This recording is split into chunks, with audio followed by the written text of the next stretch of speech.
마태복음 5장 5절.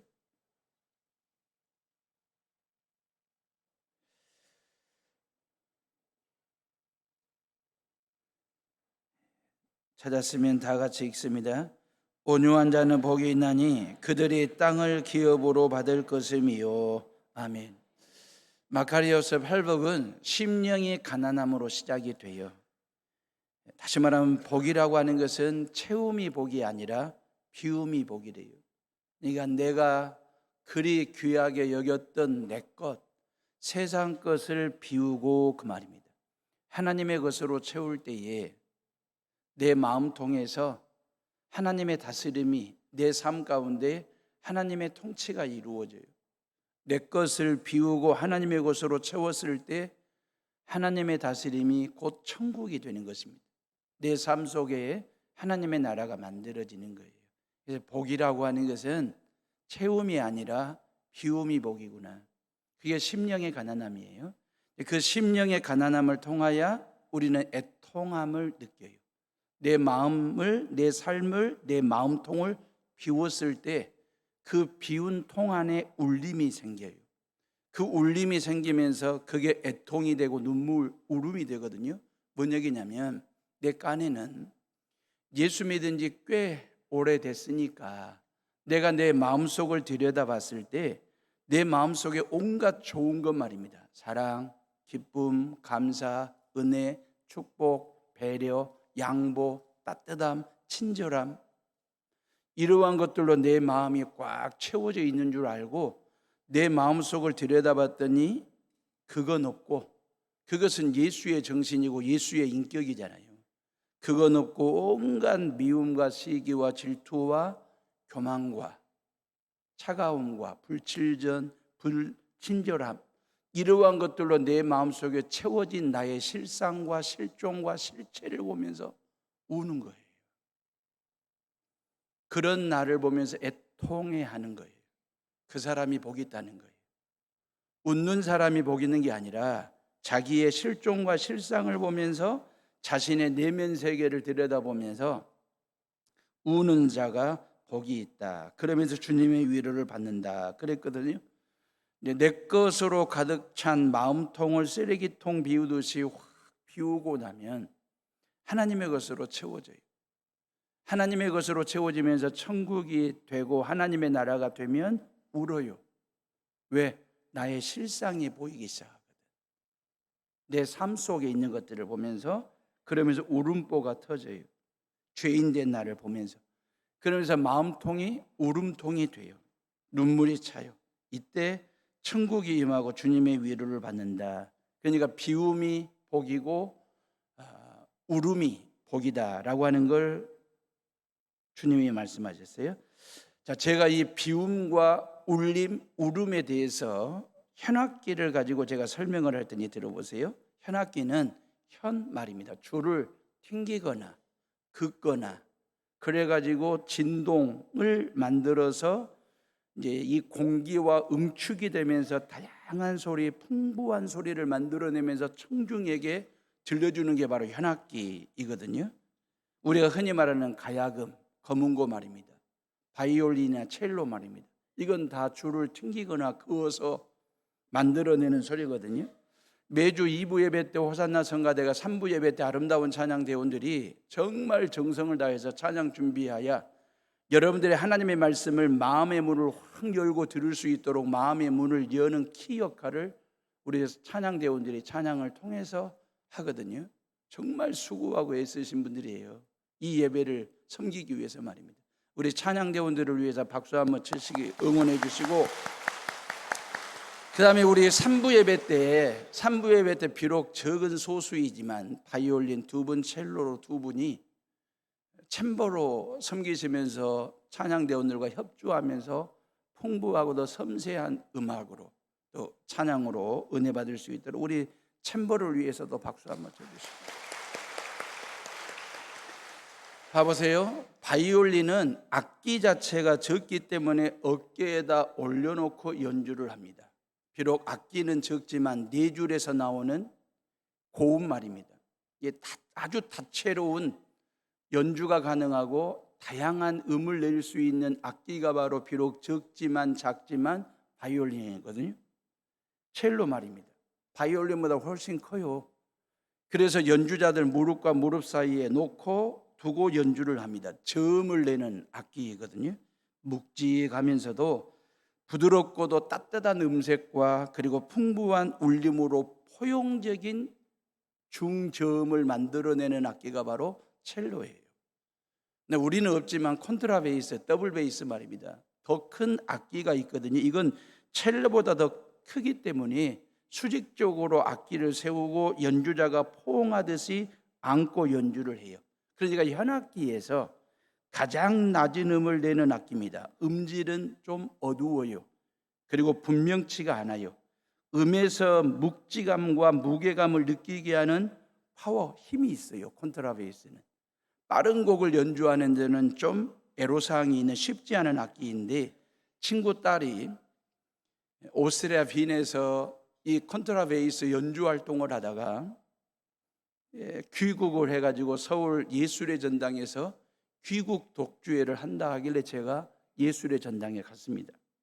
콘트라베이스 독주회를 듣는데, 야, 이게 악기 하나의 묵직한 소리와 연주에 푹 빠져든 적이 있습니다.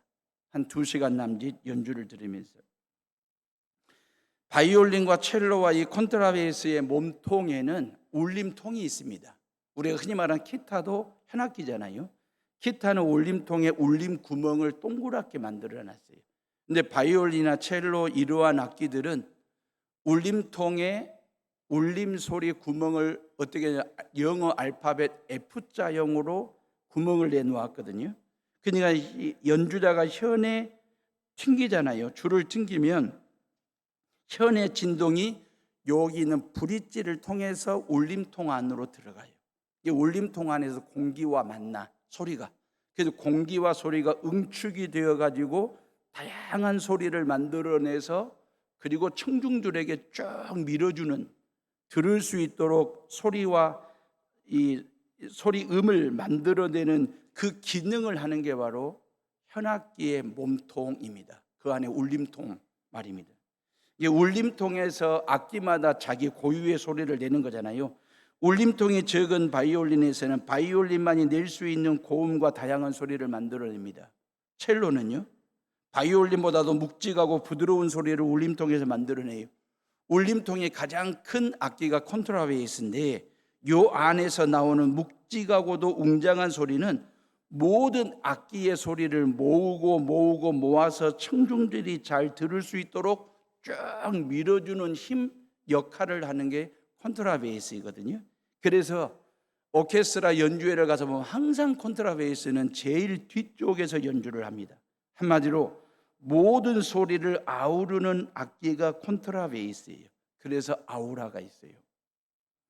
아우르는 힘이 어디에서 나오느냐? 울림통에서 나와요. 그 큰 깊이 있는 울림통에서. 세 번째 복 말입니다. 온유한 자는 복이 있나니 그들이 땅을 기업으로 받는다 할 때 이 온유함이라고 하는 게 뭘까?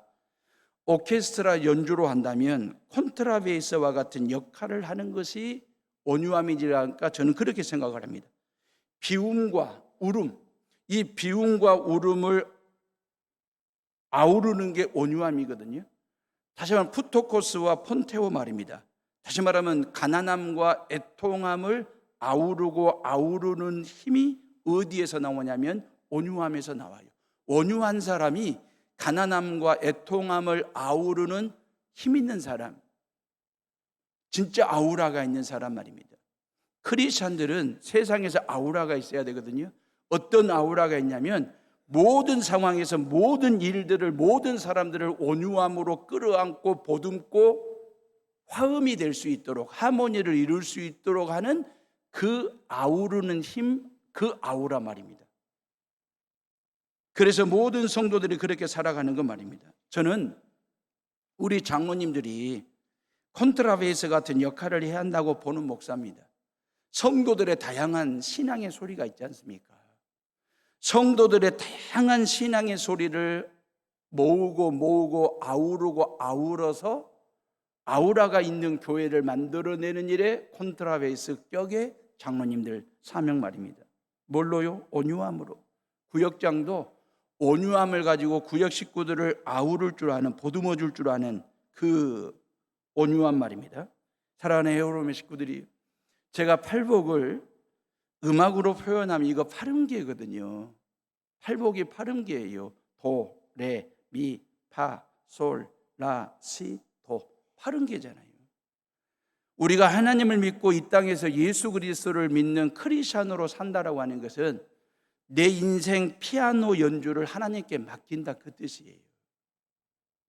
내 인생 피아노 건반과 페달을 하나님께 맡기면서, 하나님 나를 좀 연주해 주십시오. 하나님께서 내 인생 연주해 달라고, 하나님께서 우리 자식들 삶을 좀 연주해 달라고, 내가 내 인생 피아노 건반을 누르고 페달을 밟을 때에는 한 번씩 박자를 놓친 적도 있었어요. 내가 내 인생 피아노를 연주할 때 건반 잘못 눌러가지고 삑사리를 낼 때도 있었고 잡음을 낼 때도 있었습니다.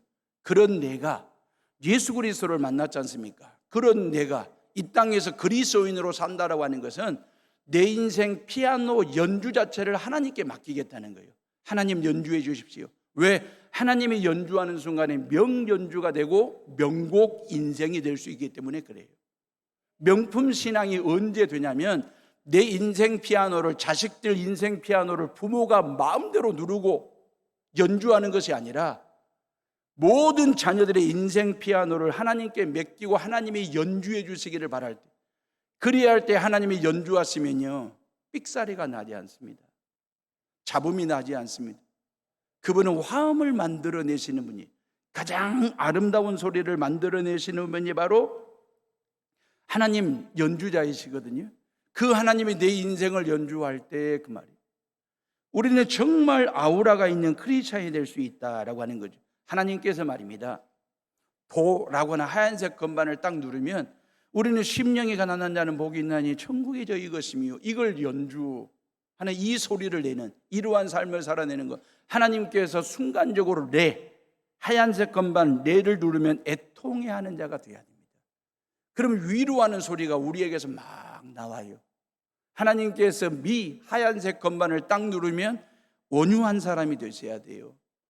온유한 사람이 되어서 모든 사람들을 아우르는 아우라 있는 크리스찬의 모습으로 거듭나는 것 말입니다.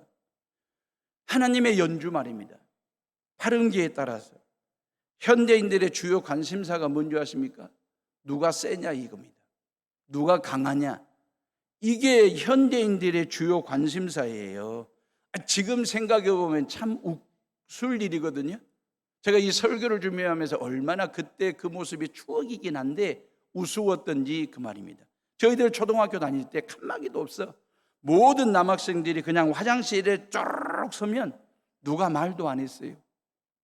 누가 오줌 세게 싸는지 요것 가지고 오줌을 높이 싸는지, 그래가지고 경쟁심이 붙으면 뒤꿈치 들고 모든 힘을 엉덩이에다 모아서 소변을 하늘 높이 쌉니다. 그러면 앞에 벽에다가 높이가 딱 나와요. 머스마들은 이런 힘 보여주고 힘 자랑하면서 컸다고요. 묘한 심리예요. 가정 안에서 부부간의 힘겨루기 말입니다. 가정 안에서 부모와 자식들 간의 헤게모니 싸움 말입니다. 이게 부부간에 힘겨루기 한다든지 이런 거 말입니다. 사춘기 딸과 갱년기 엄마 누가 셀까? 답이 나와 있잖아요.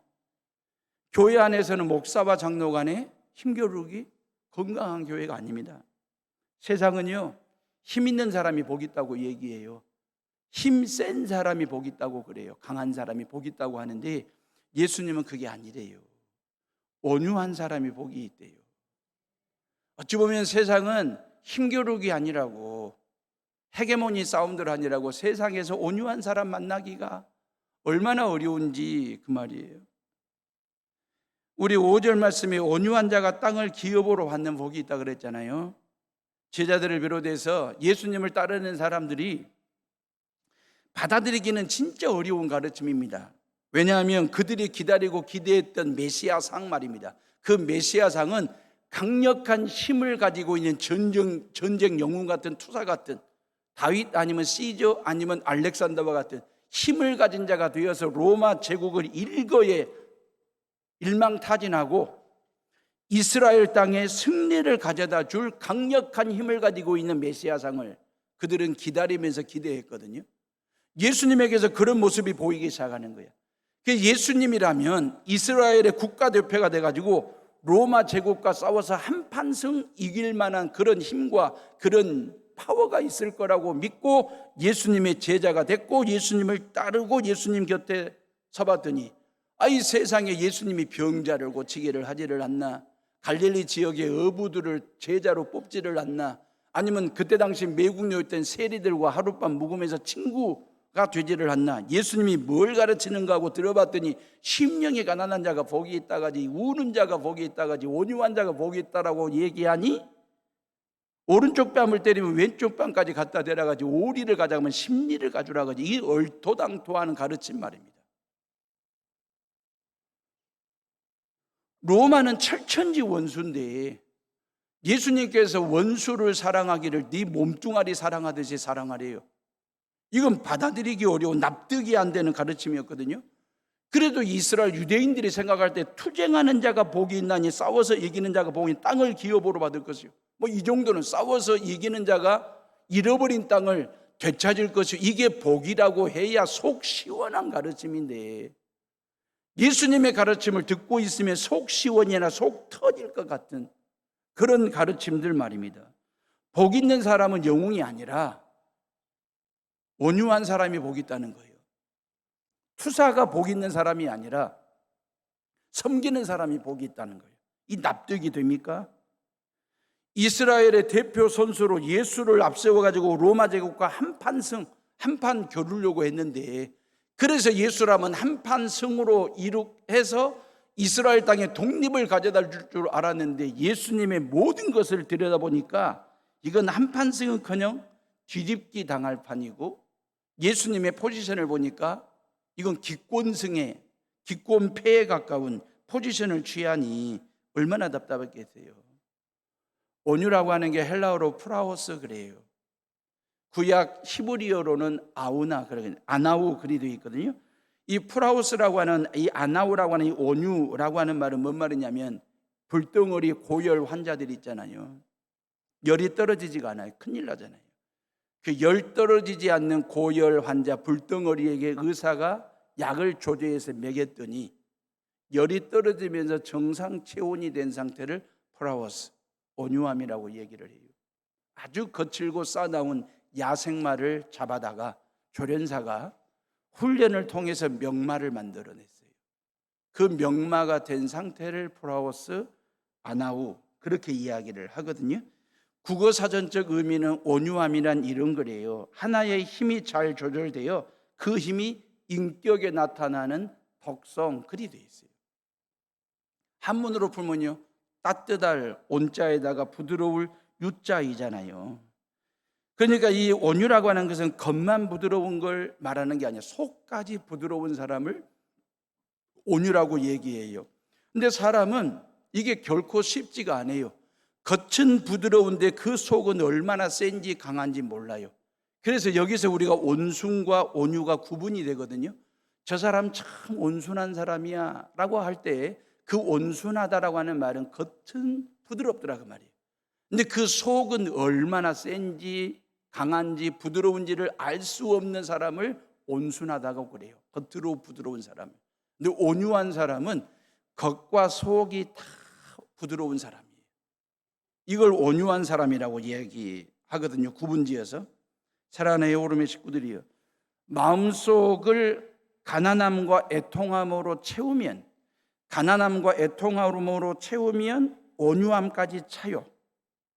한자말로 유능, 승강이라는 말이 있잖아요. 다시 한번 부드러운 것이 강한 것을 이긴다라고 하는 얘기 말입니다. 물과 바위가 만나면 누가 셀까요? 힘겨루기 하면 부드러운 물과 아주 강한 딱딱한 힘을 가지고 있는 바위가 만났을 때 우리가 얼른 보면 그 부드러운 물이 바위 모양대로 지 스스로 알아서 부드러운 물이 방향을 틀고 꺾기를 하고 멈추기를 하고, 그래서 우리가 얼른 볼 때 바위가 더 세고 강한 것 같지만 물이 흐른 만큼, 세월이 흐른 만큼 나중에 가서 보면 바위가 말입니다, 물 흐른 대로 모양을 만들어가요. 바위 방향이 물이 흘러가는 대로 방향을 잡아가는 것을 볼 때 이건 바위가 이기는 것이 아니라 부드러운 물이 결국 이기는구나 라고 하는 걸 볼 수 있어요. 강한 이빨과 부드러운 혀 말입니다. 부드러운 혀는 절대 헤게모니 싸움 걸지 않습니다. 강한 이빨은 뼈를 쪼개기도 하고, 얼마나 이 이빨 자체가 강합니까?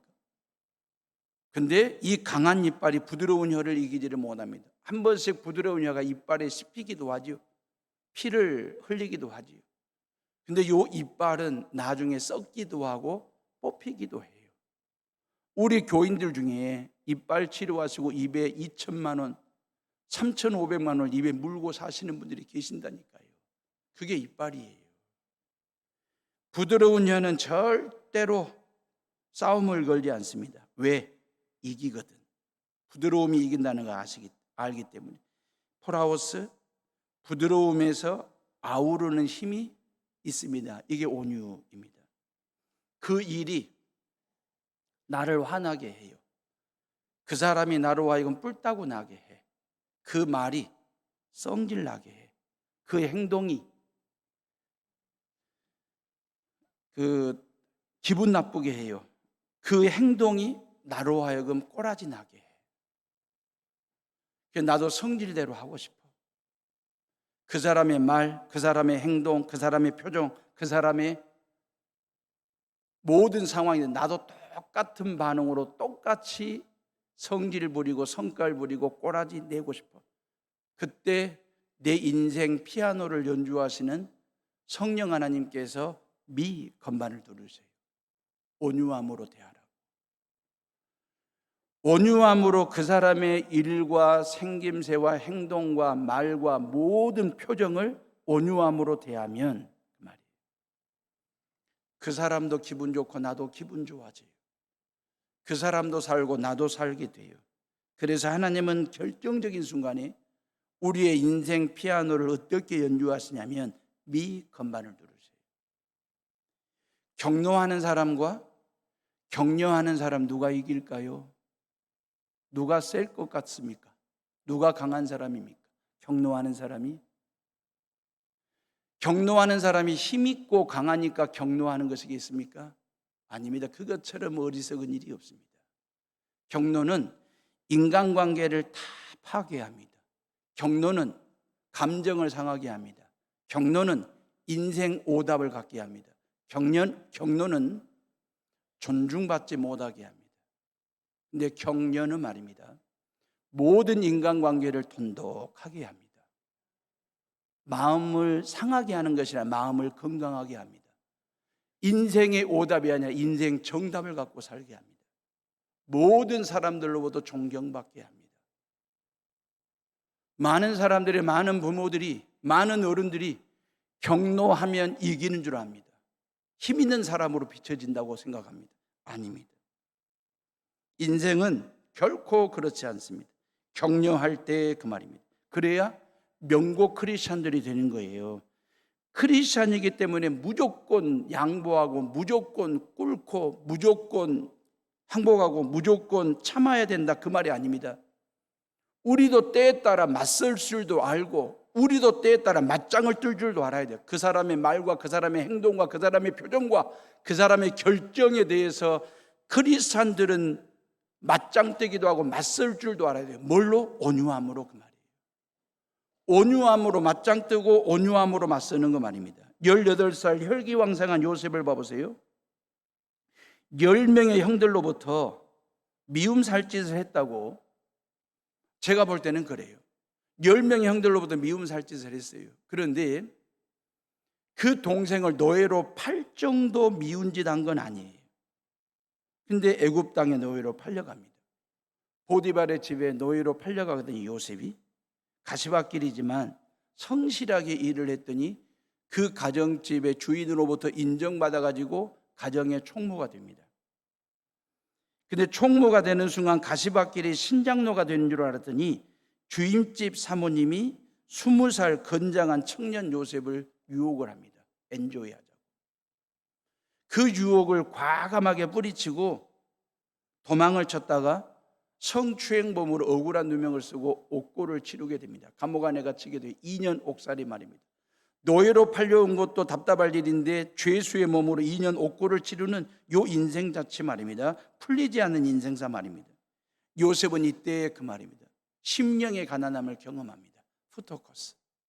나의 모든 것을 비우고 하나님의 것으로 채우는 시간을 노예 생활 중에 죄수 옥살이 중에 그 푸토코스를 경험하게 돼요. 자, 이러한 요셉을 하나님께서 애굽 땅의 2인자의 자리에 앉히게 됩니다. 실질적으로는 1인자가 됐습니다. 절대 권력을 가진 자가 됐어요.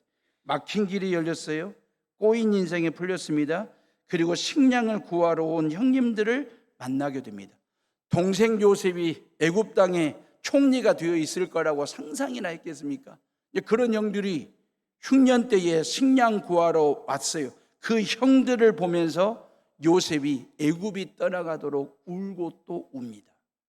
애통함 폰테오를 경험하는 거예요. 억울해서 운 게 아니에요. 그 형들을 보면서 드디어 복수하고 응징할 수 있는 기회가 왔다고 기뻐서 운 게 아닙니다. 요셉은 인신매매 당할 때도 운 적이 없습니다. 억울하게 누명 쓰고 옥살이를 할 때도 울었다는 성경의 표현이 없습니다. 언제 울었냐면 애굽의 2인자가 되게 하신 하나님의 뜻이 뭔지 그 말이에요. 식량을 구하러 온 그 형들을 보면서 왜 하나님께서 노예로 팔려온 노예로 팔아버렸던 저 형들 앞에 하나님께서 나를 애굽의 2인자 절대 권력자가 되게 하신 하나님의 뜻이 무엇인지를 알고 그 말이에요. 이들을 온유함으로 대하라. 이 형들의 모든 지난날의 묵은 감정을 용서하고 보듬고 품고 아우르는 아우라 있는 동생 요셉이 되라고 하시는 하나님의 거룩하신 뜻이 이 안에 있구나. 이걸 알고 울었어요. 애굽이 떠나가도록.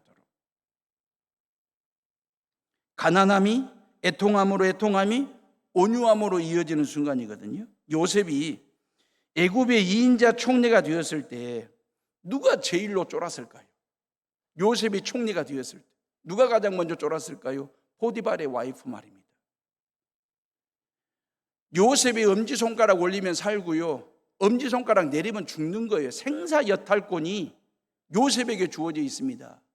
그 포디발의 와이프가 얼마나 쫄았을까? 끌어다가 네 주두룩말이 잘못 눌려가지고 내가 그러면서 막 너도 한번 콩밥 한번 먹어보라고 하고 막 그렇게 응징하고 그렇게 보복을 했으면 그랬냐 그 말이에요.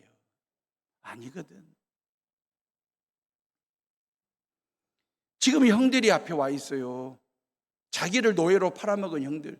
요 형들 잡아다가 주리를 틀고 곤장을 치고 얼마든지 응징할 수 있잖아요. 복수할 수 있잖아요. 힘을 가진 자가 되었지 않습니까? 근데 그러지를 않았어요. 요셉이 노예로 팔려갈 때 내가 지금은 어린 나이니까 내가 노예로 팔려가지고 힘을 키우리라 그랬냐 그 말이에요. 아니에요. 내가 반드시 보복하리라 이를 가라냐 그 말이에요. 아닙니다. 요셉은 일련의 사건 속에서 하나님의 섭리가 있는 줄로 믿고 가난함과 애통함으로 그리고 온유함으로 자기를 다스리고 감정을 다스리고 삶을 하나님께 맡겼어요. 드디어 힘을 가진 자가 됐습니다. 절대 권력을 가진 자가 되었습니다. 그럼에도 불구하고 요셉은 응징하거나 보복하지 않았습니다.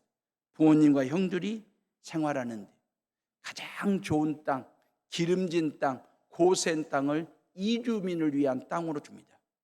그래서 형들과 부모님들이 그 땅에 이주해가지고 그렇게 살아갈 수 있도록 그 말입니다. 이게 프라오스예요. 온유함으로 형들을 대했고 묵은 감정을 온유함으로 풀었습니다. 이게 복 마카리오스입니다. 사랑하는 에오르미 식구들이 예수님도 온유하셨거든요. 당신을 십자가에 못 박아 죽이는 모든 사람들을 온유함으로 대하셨어요. 죄인들의 죄값을 지불하는 치르는 일에 온유함으로 일하시는 것 말입니다. 예수님이 십자가를 지고 갈 때 예수님을 향하여 많은 사람들이 비난하고 욕은 다 하고 돌팔매질하고 뺨을 때리고 침을 뱉고 그런 사람들을 예수님은 한 방에 쓸어버릴 만한 힘과 능력이 예수님에게 있었습니다. 천군 천사를 부르면 됩니다. 천군 천사에게 명하면 예수님을 십자가에 못 박아 죽이는 모든 군중들과 모든 로마 군병들을 한 방에 쓸 수 있습니다. 제거할 수 있습니다. 그런 힘과 권력이 예수님에게 있었지만 예수님은 그 힘을 상대방을 응징하거나 보호하는 데 쓰지 않고 십자가 지는 일에 썼어요. 저와 여러분들의 죄값을 지불하는 일에 그 힘을 쓰신 분이 바로 예수 그리스도, 그 말이에요. 이게 온유함이에요. 원래 힘이 없어서 못 쓰는 게 아니라 힘이 있다, 그 말이에요. 있는 그 힘을 선하게, 그리고 좋은 데 쓰는 걸 온유, 그래요. 그렇다면 어떻게 온유할 수 있느냐, 그 말이에요. 요 얘기를 하려는 거거든요.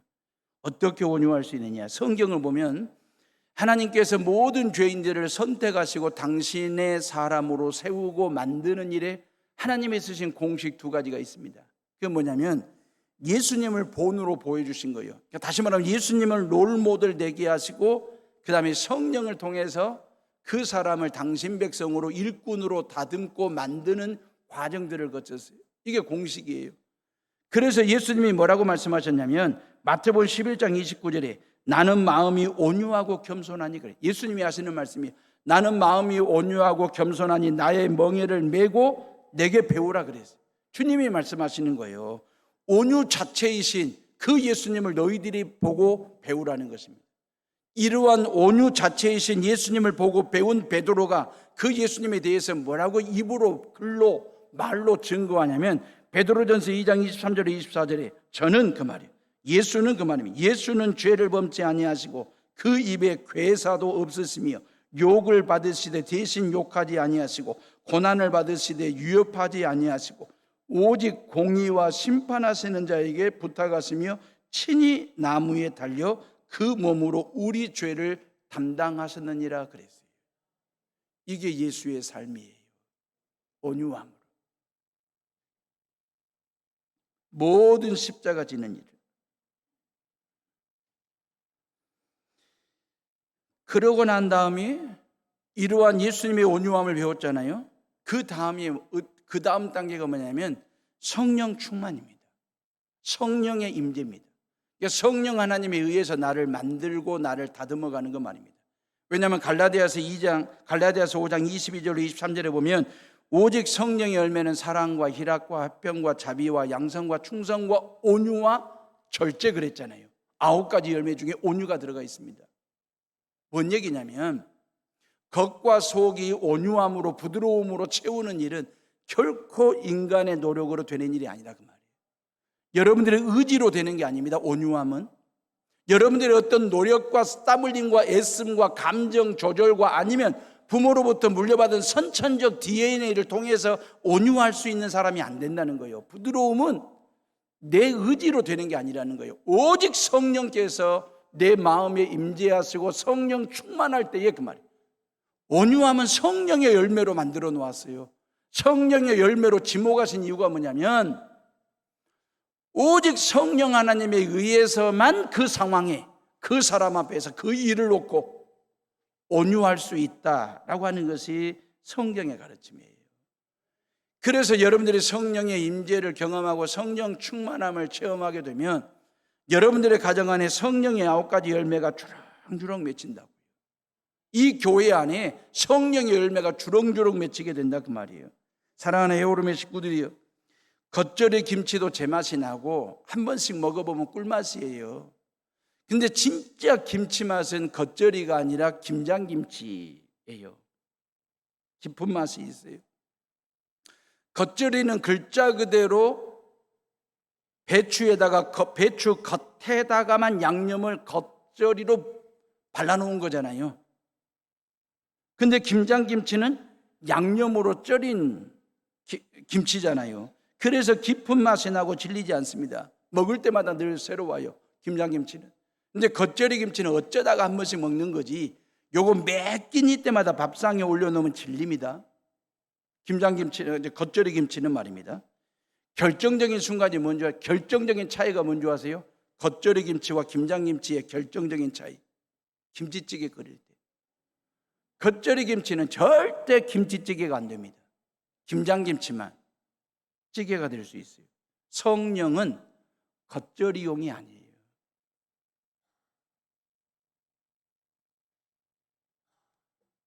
이 시간 이 예배를 드리면서 하나님이 주시는 은혜와 사랑과 축복, 말씀의 능력과 기도응답의 확신, 찬송의 기쁨과 예배의 감격을 그냥 겉절이 하듯이 그 말이에요.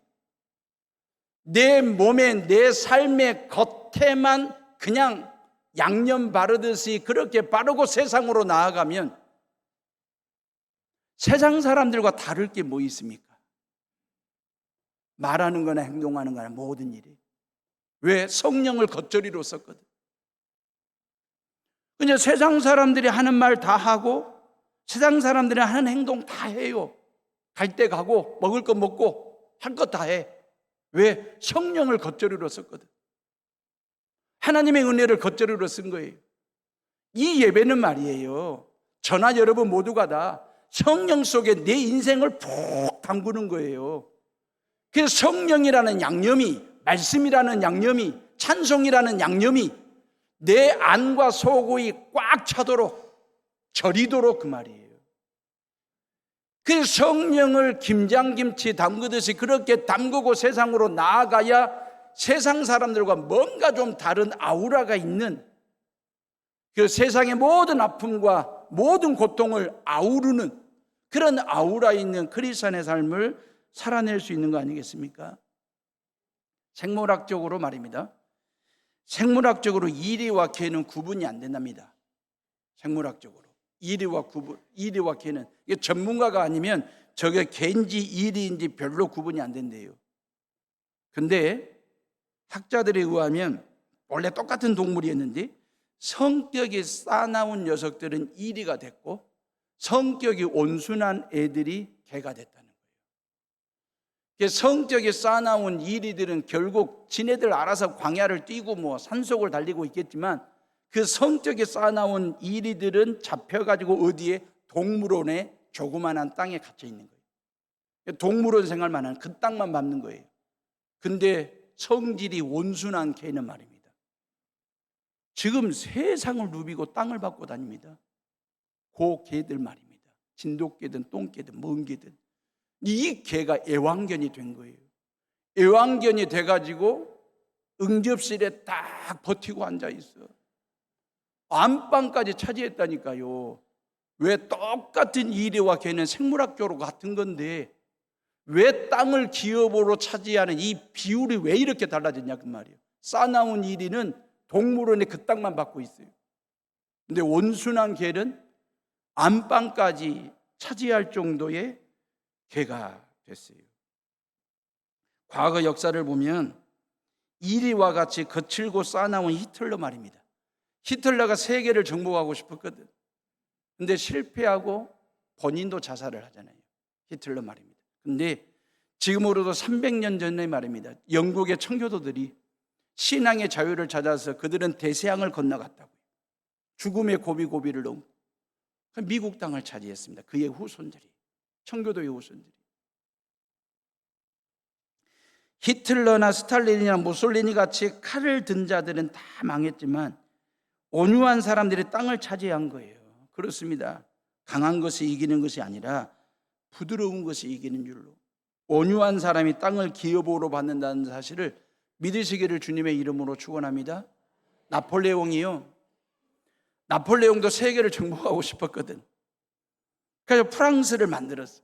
프랑스를 만들고 전 유럽을 다 정복을 했습니다. 그런데 이 나폴레옹이 전 유럽을 다 정복을 했는데 결국 그 땅을 다시 다 빼앗겨요, 나폴레옹이. 그리고 모든 군대가 등을 돌립니다. 배신을 합니다. 떠나갑니다. 그 나폴레옹이 노년에 처량하게 이 세인트 헬레나 섬에 유배를 가요. 옥살이를 하는 거죠. 세인트 헬레나 섬에 옥살이를 하면서 죽음을 앞두고 이런 유언을 남깁니다. 들어보세요. 나폴레옹의 인생 마무리 유언입니다. 나는 오늘까지 나의 영토와 권세를 위해 일했고 부활을 얻기 위해 싸웠는데 지금 내 것은 하나도 없다. 그러나 예수는 영토도 없고 부하도 없이 십자가 위에서 힘없이 죽었는데 지금 그 예수를 따르는 자가 왜 그리 많은가? 이게 나폴레옹의 고백입니다. 제 또래가 야구 선수 중에 홈런 타자 한 사람을 꼽으라고 한다면 저는 송지만을 꼽고 싶습니다. 우리 또래들이 막 프로야구 원년 홈런 타자였던 김봉현 얘기했었고 이만수 이야기를 하면 우리 나이가 너무 들어 보이기 때문에 저는 송지만을 얘기하는 거예요. 제가 검색을 해봤더니 김봉현 홈런 타자는 지금 72세예요. 교수로 퇴직하고 노후를. 이만수는요 65세입니다. 근데 송지만은 51살이거든요. 51살인데 지금도 NC 다이노스 팀에서 그 타격 코치를 지금 하고 있어요. 송지만 선수가. 이 선수가 뭐 해태나 기아 선수를 보낸 적도 없어요. 그리고 현역 시절에 화려한 캐리어를 쌓은 친구도 아닙니다. 근데 제가 왜 여러분들에게 이 설교 마지막에 송지만 홈런 타자를 말하는 이유가 뭐냐면 이 친구가 말이에요. 홈런을 치고 그 게임에서 이긴 날 인터뷰한 내용을 저는 지금도 잊지 않습니다. 기자가 물어요. 홈런에 대해서, 게임에 대해서. 그러면서 이 송지만은 나는 홈런을 칠 때나 안타를 칠 때나 똑같은 표정으로 똑같은 모션으로 똑같은 속도로 1루, 2루, 3루 베이스를 돌아 홈으로 들어온대요. 똑같은 모션으로. 우리가 흔히 말하고 홈런을 치면 얼마나 선수들 좋아라 합니까? 막 세레모니 하잖아요. 1루로 뛰고 2루로 뛰어가면서 막 손을 들기도 하고 펄쩍펄쩍 뛰기도 하고 막 코치 3루 코치하고 하이파이브도 하고 막 관중들이 막 그 응원에 도취가 돼가지고 막 홈런 친 그 기분을 만끽을 하잖아요. 근데 송지만 안 그런다는 거예요. 똑같이 안타 칠 때나 홈런 칠 때나 똑같은 모션으로 똑같은 속도로 똑같은 마음으로 홈까지 들어온대요.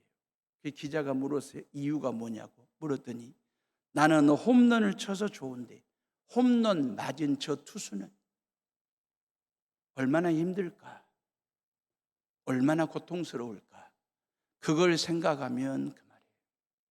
나는 홈런 쳤다고 기뻐 뛰고 세레모니하는 그게 아니고 홈런 맞은 저 투수를 생각하면 그럴 수가 없어서 그 홈런 맞은 투수를 배려하여 안타 칠 때나 홈런 칠 때나 똑같은 속도로 똑같은 모션으로 똑같은 마음으로 표정으로 홈까지 들어와서 라카룸 뒤에 있는 화장실에 가서 막 춤을 춘대.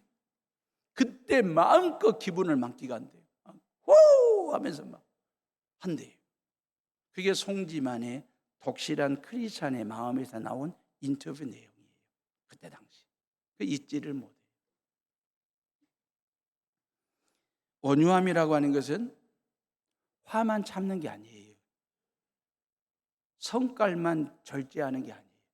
기쁨도 절제하는 거예요. 누구를 위해서? 상대방을 위해서. 그게 예수의 정신이에요. 그게 예수님이 말씀하시고자 하시는 온유함이에요. 왜? 그 온유함을 통해서 상대방도 살리고 나도 살리는 거예요. 너도 복 있고 나도 복 있는 사람이 되기 위해서 이 온유함을 가지고 저와 여러분들이 이 온유함 가지고 여수 땅에 살아 여수를 살리는 저와 여러분들 되시기를 주님의 이름으로 축원합니다. 우리 이 시간 조용히 묵상하며 기도합니다.